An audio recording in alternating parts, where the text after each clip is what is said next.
हाय everyone, नमस्ते and welcome to pure science.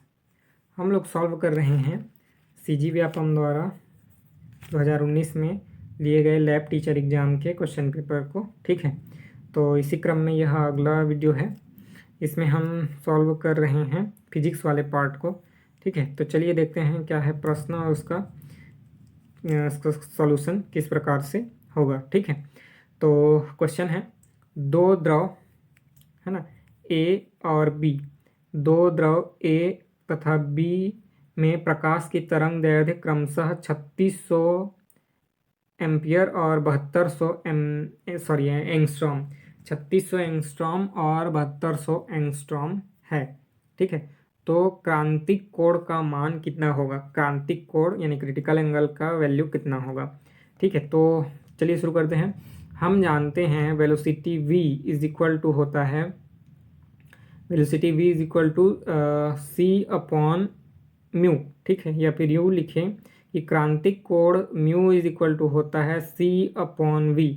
c जहाँ पर प्रकाश का चाल वैक्यूम में और v प्रकाश का चाल मीडियम में। ठीक है, तो इतना होता है, तो इसलिए v is equal to c upon mu, इसको इक्वेशन 1 लिख लेते हैं। अब यहीं से दो अलग अलग वेवलेंथ का वेव चल रहा है, तो पहले का वेलोसिटी हम मान लेते हैं v1, दूसरे का वेलोसिटी हम मान लेते हैं v2।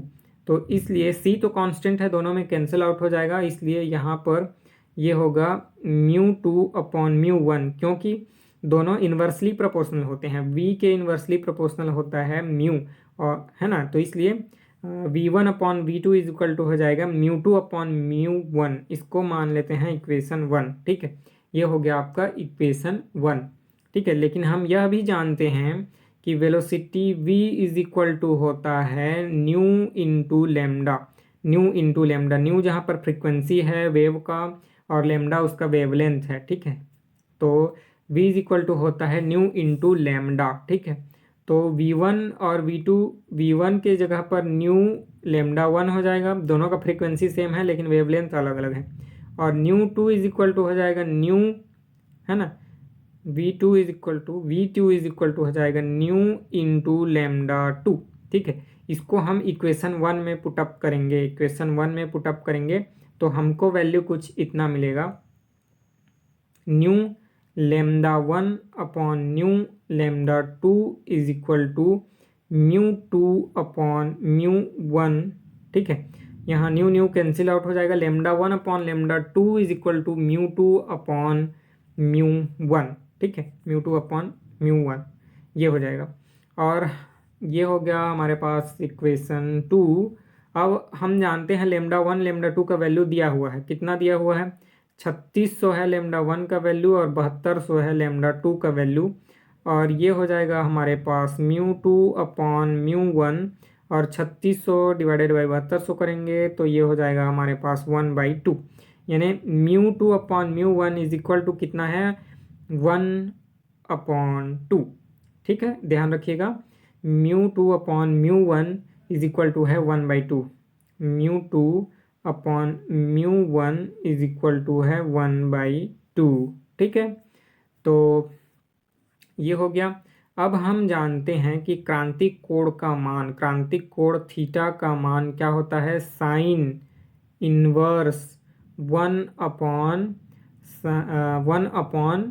होता है आपका μ1 अपॉन μ2। एक बार अच्छे से लिख दे रहा हूँ, क्रांतिक कोण थीटा का मान होता है साइन इनवर्स 1 अपॉन μ2। ठीक है, μ1 अपॉन μ2। ठीक है, तो चलिए इसको पुटअप करते हैं। ठीक है, तो थीटा का वैल्यू हो जाएगा साइन इनवर्स, है ना, 2/1, है ना, 2/1, तो इज इक्वल टू हो जाएगा 1/2, है ना। μ1 अपॉन μ2 का वैल्यू कितना है, μ1 अपॉन μ2 का वैल्यू है 2/1। ठीक है, तो इसको पुटअप करेंगे तो ये 1/2 हो जाएगा, और theta is equal to sine inverse 1/2 किसका, थीटा का वैल्यू होता है, theta is equal to sine inverse 1/2 है, साइन इनवर्स 1/2, तो ये किसका वैल्यू होता है? तो sine theta is equal to sine 30 degree, है ना, 30 डिग्री। तो sine sine cancel out, theta is equal to कितना आया? 30 डिग्री। देख लेते हैं option A, theta is equal to कितना? 30 डिग्री। ऑप्शन ए जो है यहाँ पर सही उत्तर है। अगला क्वेश्चन देखते हैं। अगला क्वेश्चन है, जब प्रकाश की एक किरण वायु से द्रव में प्रवेश करती है ना, यहाँ लिक्विड है मान लेते हैं और इधर एयर है, ठीक है, इधर एयर इधर लिक्विड, है ना। तो वायु से द्रव में प्रवेश करती है, तब जो है आपतित किरण और अपवर्तित किरण के बीच 150 डिग्री, ध्यान रखिएगा, इसको ध्यान से पढ़िएगा। आपतित किरण यानी आई और अपवर्तित किरण यानी आर के बीच जो है ना, ये रिफ्रैक्टेड है एंगल, उस रेडियस सॉरी किरण, है ना, रिफ्रैक्टेड रे, उसके बीच का एंगल 150 डिग्री होता है। और परावर्तित किरण और अपवर्तित किरण, है ना, परावर्तित किरण मतलब रिफ्लेक्टेड रे और रिफ्रैक्टेड रे के बीच में 60 डिग्री का एंगल निर्मित होता है। तब द्रव का अपवर्तनांक कितना होगा? इसको डायग्राम से बनाते हैं। ये है, ये आपका वो है, क्या बोलते हैं, अभिलंब, और इधर रिफ्लेक्टेड है, रिफ्लेक्टेड है, इंसिडेंट रेडिएशन है, और ये रिफ्रैक्टेड है, ठीक है। तो यहाँ बोल रहा है कि ये इंसिडेंट और रिफ्रैक्टेड के बीच में 150 डिग्री है और रिफ्लेक्टेड और रिफ्रैक्टेड के बीच में 60 डिग्री है, 60 डिग्री, ठीक है। तो हमको ज्ञात करना है द्रव का अपवर्तनांक, ठीक है। इस फिगर को अच्छे से ध्यान दीजिएगा, इसी में सब डिपेंड करेगा। देखिए और अच्छे से बना दे रहा हूँ, ये हो गया, ये हो गया, ये और ये, ठीक है। तो ये एंगल है आई, इंसिडेंट एंगल, ये एंगल भी आई के बराबर ही होता है, आई इज इक्वल टू आर, है ना। रिफ्लेक्टेड है लेकिन ये आर, आई और आर बराबर होते हैं, हम जानते हैं जो रिफ्रैक्शन का जो होता है, ठीक है, नियम रूल होता है, उसके अनुसार आई इज इक्वल टू आर, तो ये भी आई होगा, ठीक है। अब ये है हमारे पास आर, रिफ्रैक्टेड एंगल, ठीक है। और क्वेश्चन में पूछ रहा है ये इज इक्वल टू 150 और ये इज इक्वल टू 60 डिग्री, ठीक है। तो हमको निकालना है, ठीक है। चलिए देखते हैं, सबसे पहले 150, है ना, इस वाले एंगल को देखिए। तो ये है 150 डिग्री इज इक्वल टू क्या, है ना। तो 90 माइनस आई लिख सकते हैं, 90 माइनस आई कैसे, ये यहाँ से इसको पूरा देखिए, इस वाले को, ये 90 डिग्री है और उसमें से माइनस आई करेंगे, मतलब इसको घटा देंगे, तो हमको ये वाला एंगल मिल जाएगा, ये वाला एंगल जो है ये, है ना। तो इसको इसको और इन तीनों को हमको ऐड करना है कुल मिलाकर। तो 90 माइनस आई पहला हो गया, प्लस, है ना, ये और यहाँ 90 डिग्री का एंगल होगा, तो इसको हम लिख लेते हैं 90 डिग्री, ठीक है, 90 डिग्री। और ये है आर, है ना, यहाँ तो ये आर दिया हुआ है, ठीक है, तो प्लस हो जाएगा आर। तो क्या हो गया, 150 degree is equal to 90 minus I plus 90 plus R, ठीक है। तो ये हो जाएगा हमारे पास 150 degree is equal to 90 minus I plus, यहाँ आई है, ठीक है, 90 प्लस आर, ठीक है। अब इसको सॉल्व कर लेना है हमको, ठीक है। तो सॉल्व करेंगे, 90 और 90 को ऐड करेंगे तो 180 आ जाएगा, और 150 को इधर ले जा करके उसमें से, है ना, घटा देंगे तो ये 30 डिग्री हो जाएगा। और माइनस आई और आर को इधर लेके जाएंगे तो ये प्लस आई हो जाएगा और ये माइनस में आर हो जाएगा। तो I minus R is equal to 30 degree, इसको इक्वेशन 1 करके लिख लेना है, इक्वेशन 1। अब हम सेम चीज़ करेंगे 60 डिग्री वाले एंगल के साथ, जैसे यहाँ पर 60 डिग्री का एंगल बन रहा था ना इन दोनों के बीच में। तो 60 डिग्री वाले एंगल के लिए क्या करना है, इसको यहाँ से घटाना है, 90 माइनस आर करना है, तो ये वाला वैल्यू मिल जाएगा हमको, ठीक है, ये वाला वैल्यू। 90 माइनस आर करेंगे तो, और यहाँ पर है ना, यहाँ पर 90 माइनस आई करना है, 90 माइनस आई, क्योंकि ये आई है, इधर का एंगल यहाँ पर आई है, इसको घटाएंगे तो हमको ये मिल जाएगा 90 माइनस आई करेंगे तो। ठीक है, तो चलिए करते हैं फिर, है ना। 60 degree, 60 degree is equal to 90 minus I, है ना, 90 माइनस आई ऊपर वाले भाग से प्लस 90 माइनस आर नीचे वाले भाग से। ठीक है, इसको फिर से हम सॉल्व करेंगे, कितना हो जाएगा 90 90 180 और माइनस 60 करेंगे तो 120 इज इक्वल टू, इसको लेफ्ट हैंड साइड लेके जाएंगे, आई प्लस आर, है ना, I plus R is equal to 120 degree, I plus R is equal to 120 degree. ये हो गया इक्वेशन 1, और हमारे पास इक्वेशन 1 आया था I minus R is equal to 30 degree, इतना आया था। तो इक्वेशन 1 और इक्वेशन 2 दोनों को सॉल्व करना है। ठीक है, दोनों को सॉल्व करेंगे तो हमको आई का वैल्यू मिल जाएगा, जैसे दोनों को ऐड करेंगे तो आर और आर कैंसिल आउट हो जाएगा, और है ना 150, तो 2i इज इक्वल टू 150 ऐसा समथिंग होगा। ठीक है, चलिए इसको पूरा क्लियर सॉल्व करते हैं। तो हमारे पास ये वैल्यू आ जाएगा, सॉरी, हमारे पास वैल्यू आ जाएगा, हमारे पास वैल्यू आ जाएगा। ठीक है, 2r इज इक्वल टू हो जाएगा, 2r is equal to 90 degree, है ना, तो r is equal to 45 degree, है ना, r इक्वल टू 45 डिग्री, और इस r को i वाले मतलब इक्वेशन में रखेंगे, i plus r is equal to 120 degree जो था उसमें, तो i इज इक्वल टू हमारे पास आ जाएगा 75 डिग्री। ठीक है, r इज इक्वल टू हो गया 45 डिग्री और i इज इक्वल टू हो गया 75 डिग्री। अब साइन लॉ लगाएंगे। ठीक है, तो हम जानते हैं mu is equal to sine I upon sine R. ठीक है, आई का वैल्यू है 45 डिग्री, तो साइन 75 डिग्री। ठीक है, तो आई 75 डिग्री अपॉन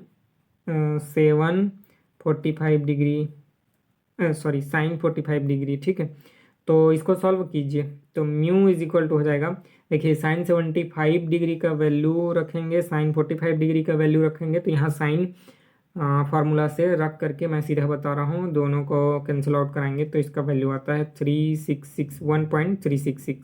ठीक है, म्यू का वैल्यू कितना होगा 1.366। ठीक है, तो देख लेते हैं किस ऑप्शन में है, option B, option B is equal to है 1.366। ठीक है, तो यही सही उत्तर है ऑप्शन बी। अगला क्वेश्चन देखते हैं।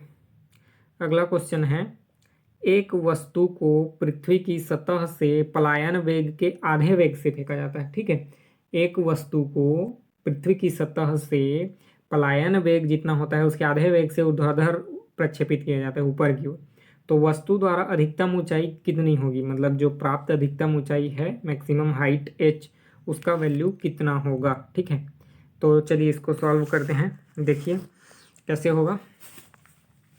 ठीक है, मान लेते हैं कि जो मैक्सिमम हाइट है वह h है, उसको हम h से डिनोट करते हैं, मैक्सिमम हाइट कितना है h।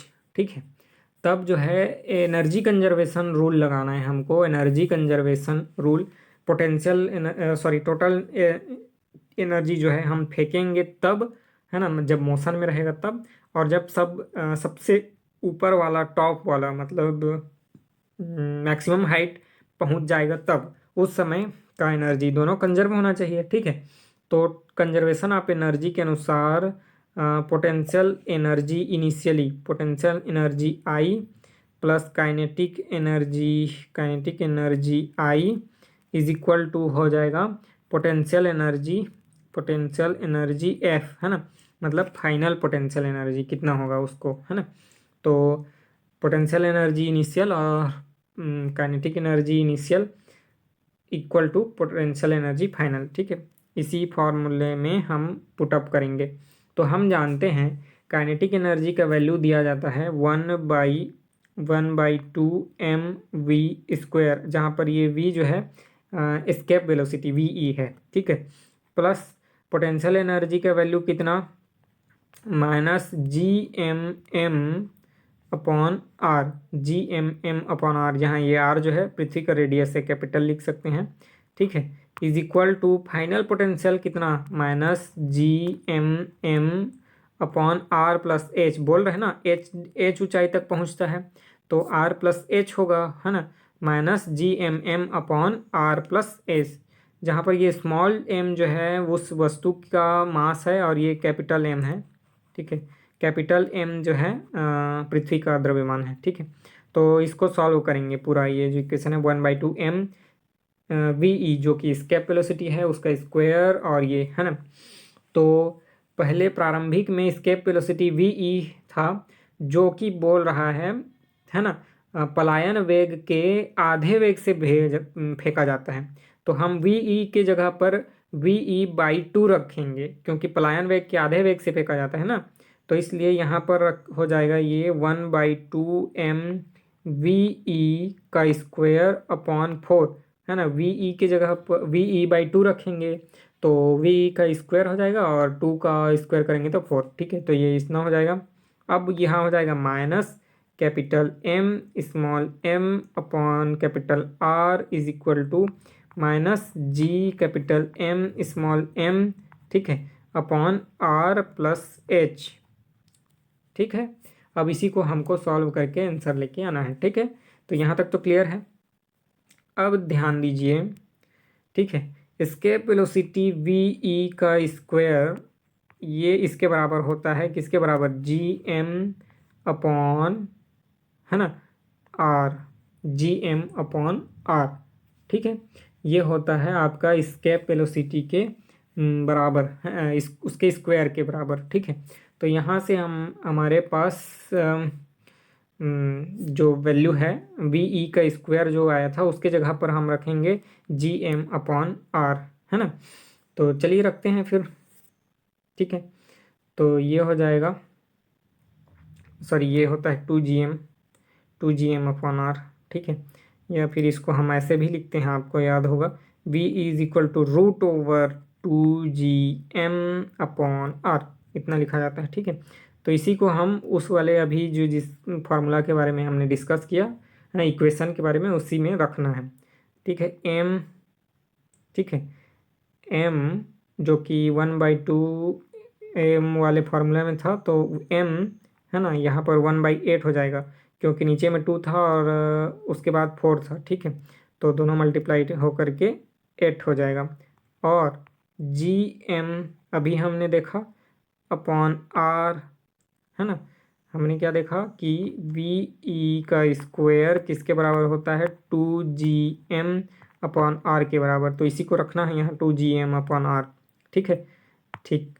तो ये हो जाएगा हमारे पास m G M capital M है, ठीक है, और पहला वाला स्मॉल एम है, ध्यान रखिएगा, अपॉन 4, क्योंकि ऊपर का 2 और नीचे का 8 कैंसिल आउट होगा तो सिर्फ 4 बचेगा। उसके बाद क्या था, minus G M capital M और उसके बाद स्मॉल एम और उसके बाद था आर अपॉन में, फिर राइट हैंड साइड में क्या था, माइनस जी था, कैपिटल एम था, स्मॉल एम था और आर प्लस एच था, आर प्लस कितना था, एच था, ठीक है, ठीक है। तो इसको फिर से हमको पूरा क्लियर सॉल्व करना है, तो इसके लिए क्या कर सकते हैं, G M M upon R, ठीक है, यहाँ पर 4 से मल्टीप्लाई करेंगे, ये इसमें 4 से मल्टीप्लाई करेंगे, है ना, और इधर r से मल्टीप्लाई करेंगे, यहाँ पर r से मल्टीप्लाई करेंगे, इधर 4 से मल्टीप्लाई, मतलब दोनों का एलसीएम निकाल करके, ठीक है। तो यहाँ r से मल्टीप्लाई करेंगे, यहाँ 4 से मल्टीप्लाई करेंगे, और तो ये हो जाएगा R M G M M is equal to -4gmm, है ना, अपॉन 4r, दोनों का होगा, ठीक है। तो ये पूरा सॉल्व करके हो जाएगा 3, है ना, G capital M small M, ठीक है, अपॉन में 4r इज इक्वल टू हो जाएगा minus G M small M, है ना, ये कैपिटल एम है, small M, R plus H, ठीक है। ये माइनस और ये माइनस कैंसिल आउट होकर के प्लस हो जाएगा दोनों। अब इसको सॉल्व करेंगे हम, तो हमारे पास आएगा r plus H is equal to 4r upon 3, 4r upon 3, R plus H is equal to 4r/3। तो एच इज इक्वल टू हो